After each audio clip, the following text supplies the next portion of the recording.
I think Virgin Space is pretty virgin, but anyway. Fair to say. No, I think there's a choice. You either innovate from scratch, like with Virgin Galactic, or you take on tired big industries and get in there and shake them up and try to try to innovate. And you're only going to succeed if you're a smaller company against a bigger company, if you're radically different, if you're radically better. Is there a common theme that you see in all the industries that you're in, all the businesses you're in? I think that if people come in touch with a Virgin company, they're likely to find incredibly friendly staff who are very proud of the company they work for, who are given the tools to do a good job, who are having fun doing it. Where the public are getting reasonably good value for money, hopefully good value for money, and I think if you can get all those criteria right, you have a Virgin company. I watched you did a flight out of Terminal 2 when it opened, and Spaceship Water, the plane came next to us, and I saw you look at one of your employees who was concentrating on something, and you gave him a little thing asking him to smile. And I thought that was an attention to detail, but it was also said something to me about the experience of the sort of Virgin America thing. What do you give up by asking people to have fun, by leaving them time to do that?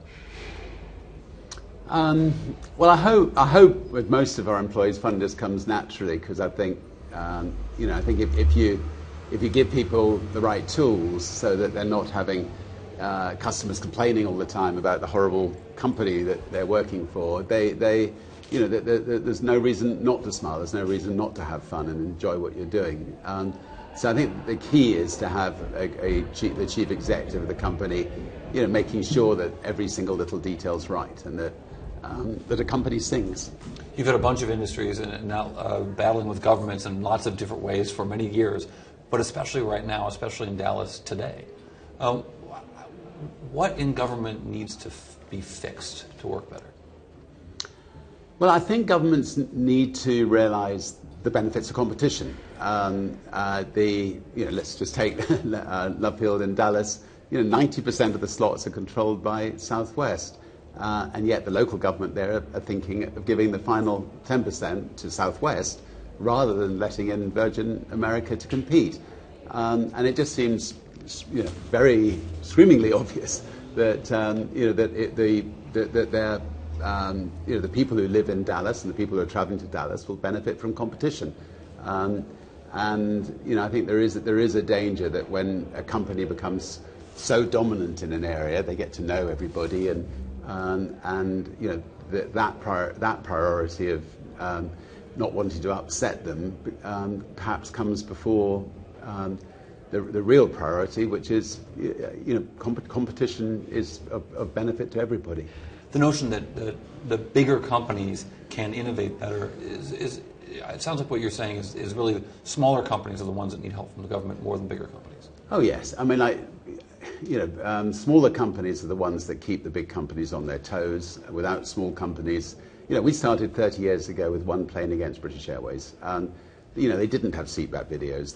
They dumped a bit of chicken on your lap. The cabin crew didn't smile. The lighting was dreadful. Every part of the experience was abysmal. We came in. We were the first airline in the world to invent seatback videos. We had stand-up bars, and over time, BA had to respond. They had to compete, and so they got better. The big carrier got better, and we did fine as well. You started so many businesses. What is it that really sparks you? The kind of idea that makes you say, "Let's do that one." If I think we're going to make a real difference and have some fun doing it, then we'll go for it. And obviously, something like Virgin Galactic fits that criteria perfectly. We're having a lot of fun. It's a hard work. But later this year we should finally have succeeded, and Virgin Galactic, I suspect, will end up being the sort of the umbrella for the rest of Virgin Group. I mean, and it'll be a fantastic sort of halo effect, I think, for the rest of Virgin. I was determined not to ask you when, because I imagine you're sick of that question. What are the next what are the big hurdles to get over to get up in orbit? We think all the hurdles are there, have been ticked now. We had another rocket test yesterday, which went really well, so we are really hopeful that we're almost there. But we've got to put all the pieces together. We're not going to go until we're 100% sure it's obviously safe. But I would be very, very disappointed if it doesn't happen this year. I was actually there when Spaceship One won the X Prize that day out in the Mojave Desert, and I hadn't thought of the excitement of space. Is that something you've carried through all these years, or did you also kind of get re-energized with that idea at a certain point? No, I'm still fascinated by space. I mean, we are this tiny dot, and the space is infinite. It's there to explore. It has so many possibilities, and not just the possibilities of putting people into space, but what we can do with satellites from space, how that can transform things back here on Earth.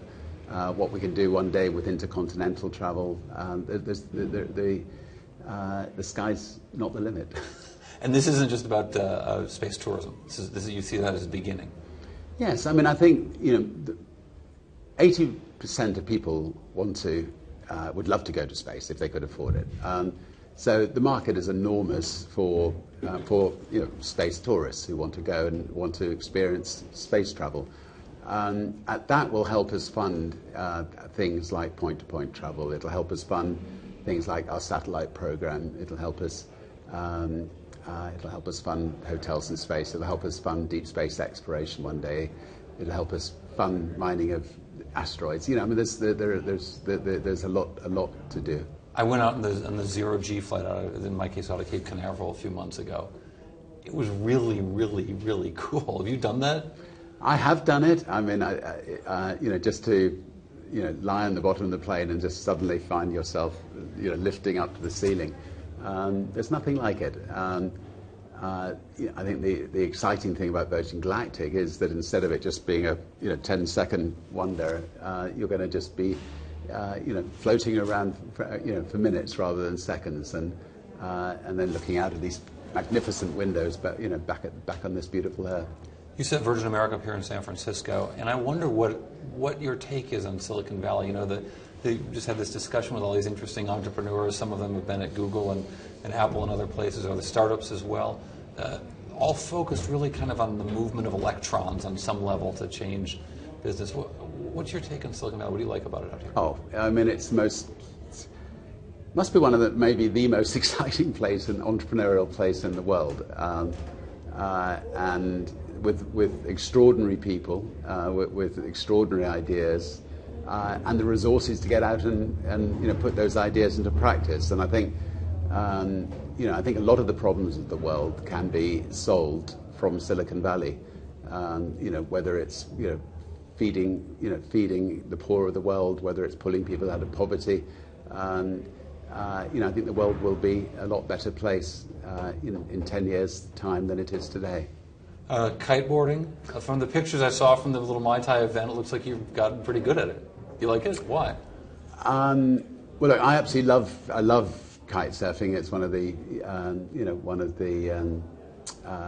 it's a great way of just getting out there, getting away from the mobile phone, getting away from the iPad, just getting oneself fit and having some fun. The Mai Tai event was great in that there were 3 girls volunteered to jump on my back and see if we could beat a Guinness World Record, and somehow we succeeded. So we all came back with the biggest grins on our faces ever. I saw those pictures. Music industry. You've been deeply involved with that, and nonetheless have survived. I don't envy you in the music industry. Apple made a big investment, or it sounds like they're about to make a big investment in Beats in the streaming music industry. When you look at that business now, what do you see the sort of difficulties are? Well, I mean, I think we were very fortunate to sell out of our record company when we did. I mean, it was right at the peak of the industry, and since then, largely due to Apple, the industry has imploded, and live music still does well. Merchandising of music does well, but artists to make money out of the sales of their music, is pretty abysmal. So, Apple's new move, it may be a small way of, giving back what they've taken, and be great if it could succeed, and be great if artists could make a bit of money out of it. What's next for Virgin America? Assuming you get the love field, is there an IPO in the future, or are you looking for more finance? Because it seems like it's been kind of on the edge of that for a while. I'm not sure what I'm allowed to say, which most likely means that something's up. But there are been rumours of an IPO. We'll see what happens there, we'll continue. We're hoping. I mean, I think we might even get the love field decision today, and we're obviously hoping for good news. We're hoping that ultimately the right decision normally gets made. Hopefully, the right decision will be made, and that'll be a great breakthrough for Virgin America, because it is really difficult to get gates in major cities.